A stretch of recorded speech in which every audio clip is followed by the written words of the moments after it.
Let's put it on the floor. Yeah? So just find yourself on your back. Push your pelvis up to the ceiling and put your heels comfortably closer together than wide. Not too close together. And you can adjust them so you feel like you're really vaguely narrow, but you're finding this like really grounded bridge between your knees and your shoulders. And see if you can flatten that plane. So the first thing is push with your pelvis all the way up to the ceiling so you're beyond that plane, and then let the pelvis back down to the floor. Yeah, so there's all that motion there. And then push back up as far as you can, as far as you can, as far as you can. And then find just the plane. So relax enough that you're standing with your heels, your femurs and your torso are like in a flat plane. And then let's crease at the hips and slowly put the pelvis down on the floor. Yeah? And then put the lower back on the floor, curve the lower back, let that affect your whole skeleton, your head, your skull, and then find that more neutral place where the pelvis just rests on the ground. So you're really relaxed. There's a little bit of space between your lower back and the floor, some more than others, depending on your body.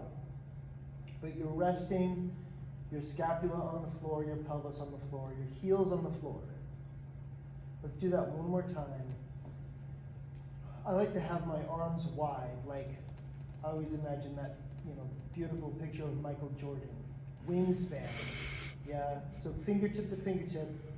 Push the pelvis up to the ceiling, beyond the plane, and then just relax enough to find the flat plane. Relax the glutes, so you're really just using the hamstrings to find this flat plane. And then crease at the pelvis. Put the sacrum on the floor. And feel that weight transfer until you relax and you're just resting. Now let's bring the knees together and tweeze as if you're squeezing a piece of paper between your knees. So your thighs are really coming toward your midline. You're holding a piece of paper between your knees. 10. Use that contraction to just reset your pelvic floor. 6, 5, 4, 3, 2, 1, and then relax and let your knees just drift to neutral, perpendicular with the floor again. So what happens when we're doing this is that we are actually widening our trochanters ever so slightly, opening the pelvis. Yeah? One more time, tweeze the knees together, the knees can fall together, and then squeeze them together. Use your adductors to squeeze them together. 10, 9, sustained isometric contraction. 5, 4, 3, 2, 1. And then just let them go back to perpendicular with the floor. Yeah? And now we're going to bring our right knee to our chest.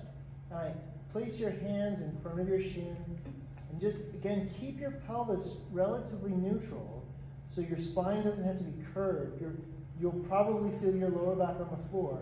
And just hug your knee to your chest. Find that really nice hip crease.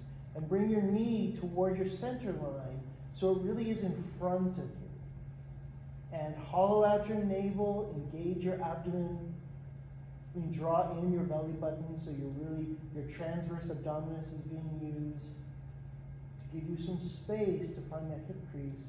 And then relax your grip on your knee and let your heel drift up and send the energy through the heel to the ceiling. Yeah?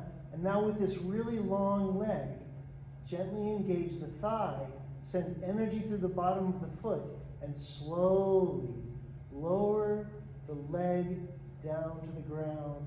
Try to find the stability in your pelvis and your back. and then draw the heel back into where it was before. Yeah, let's do that on the left side. So bring the